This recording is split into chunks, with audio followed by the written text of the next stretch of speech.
بسم اللہ الرحمن الرحیم۔ محترم ناظرین، آج ہم اس ویڈیو میں ذکر کرنے جا رہے ہیں حروف مشبہ بالفعل کو۔ کیا ہوتا ہے یہ حروف مشبہ بالفعل اور ان کو کیسے جملے میں استعمال کیا جاتا ہے، آئیے ان کو سمجھنے کی کوشش کرتے ہیں۔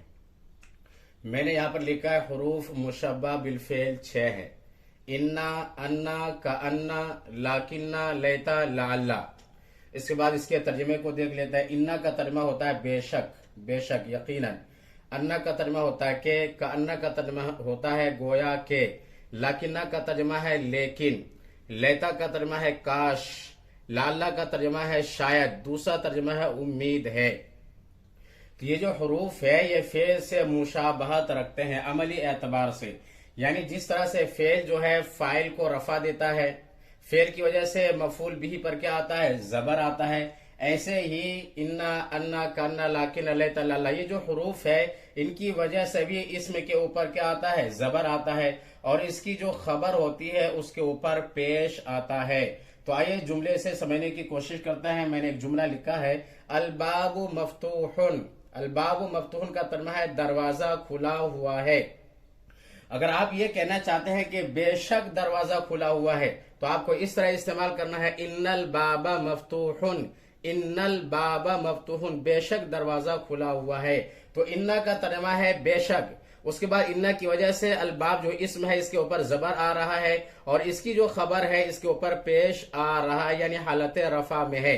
تو ان الباب مفتوح، بے شک دروازہ کھلا ہوا ہے۔ تو انا کی وجہ سے اس کا اسم کے اوپر زبر آیا اور خبر کے اوپر پیش آیا ہوا ہے۔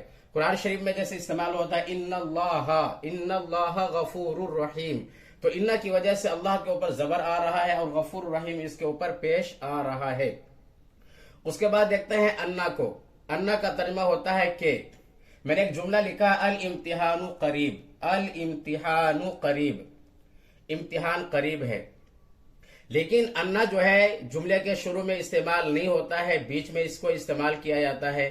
تو میں نے سمجھانے کے لیے جملہ لکھا ہے، علمت ان الامتحان قریب، علمت ان الامتحان قریب، اس کا ترجمہ ہے مجھے پتا چلا، مجھے معلوم ہوا کہ امتحان قریب ہے۔ تو دیکھیں یہاں پر انا کا حرف استعمال ہوا ہے اور یہ حروف مشبہ بالفعل میں سے ہیں، اور انا کی وجہ سے امتحان کے اوپر لفظ امتحان جو اسم اس کے اوپر زبر آ رہا ہے، اور قریبن جو اس کی خبر ہے اس کے اوپر پیش آ رہا ہے، اور یہ جملے کے بیچ میں استعمال ہو رہا ہے۔ تو علمت ان الامتحان قریب، مجھے معلوم ہوا کہ امتحان قریب ہے۔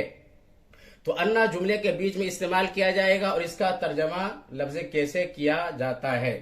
اس کے بعد دیکھتے ہیں کانا کو۔ کانا کا ترجمہ ہے گویا کہ۔ لفظ کانا اس وقت استعمال کیا جاتا ہے جب ہمیں تشبیہ دینا مقصود ہوتا ہے، مثلا شعر کے اندر بہادری پائی جاتی ہے، اور کسی انسان کو آپ کہیں استعمال کریں کہ گویا کہ وہ آدمی کیا ہے، شعر ہے، تو وہ آدمی تو شعر نہیں ہے، لیکن چونکہ شعر کے اندر بہادری پائی جاتی ہے اور اس کے اندر بھی شجاعت ہے، بہادری ہے، لہٰذا آپ کہہ دیتے ہیں، کہا جاتا ہے کہ وہ آدمی شعر ہے۔ تو کانا کا جو استعمال ہوتا ہے تشبیہ دینے کے لیے استعمال کیا جاتا ہے۔ میں نے ایک جملہ لکھا سمجھانے کے لیے، کأن العالم اسد، کأن العالم اسد، گویا کہ عالم شیر ہے۔ گویا کہ عالم شیر ہوتا ہے، یعنی بہادری جس طرح سے شیر کے اندر پائی جاتی ہے ایسے ہی عالم کے اندر بہادری پائی جاتی ہے، اس لیے کہا جاتا ہے عالم کیا ہے، شیر ہے۔ کأن العالم اسد، گویا کہ عالم شیر ہے۔ اس کے بعد استعمال کرتے ہیں لاکنہ کو۔ لاکنہ کو بھی جملے سے سمجھنے کی کوشش کرتے ہیں۔ حروف مشبہ بالفعل میں سے چوتھا حرف ہے لاکنہ۔ لاکنہ کا استعمال استدراک کے لیے کیا جاتا ہے، یعنی غلط فہمی کو دور کرنے کے لیے۔ آئیے مثال سمجھتے ہیں۔ میں نے ذکر کیا البیت جدید۔ البیت جدید کا ترجمہ ہے گھر نیا ہے، لیکن الاساس قدیم، لیکن سامان پرانا ہے۔ تو البیت جدید کہنے کے بعد ہو سکتا ہے کہ مخاطب کا ذہن اس بات کی طرف جائے کہ سامان بھی نیا ہوگا، لیکن لاکنہ نے آ کر یہ بتا دیا کہ گھر تو نیا ہے لیکن سامان پرانا ہے۔ تو البیت جدید لیکن الاساس قدیم۔ دیکھیے لاکنہ کی وجہ سے اساسہ جو اس میں اس کے اوپر زبر آ رہا ہے، اور اس کی جو خبر ہے اس کے اوپر پیش آ رہا ہے۔ تو البیت جدید لیکن الاساس قدیم، گھر نیا ہے لیکن سامان پرانا ہے۔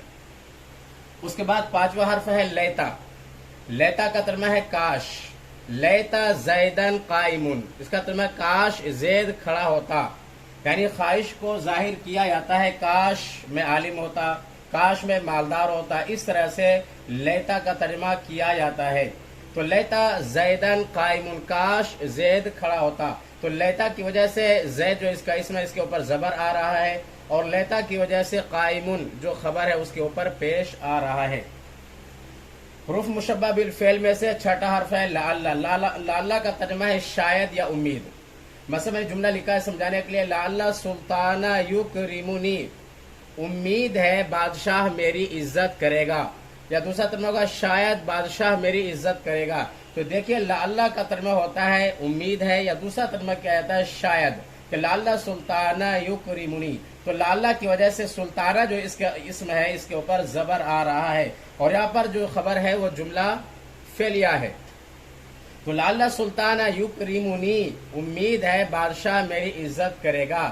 تو اس طرح سے حروف مشبہ بالفعل کو جملے میں استعمال کیا جاتا ہے۔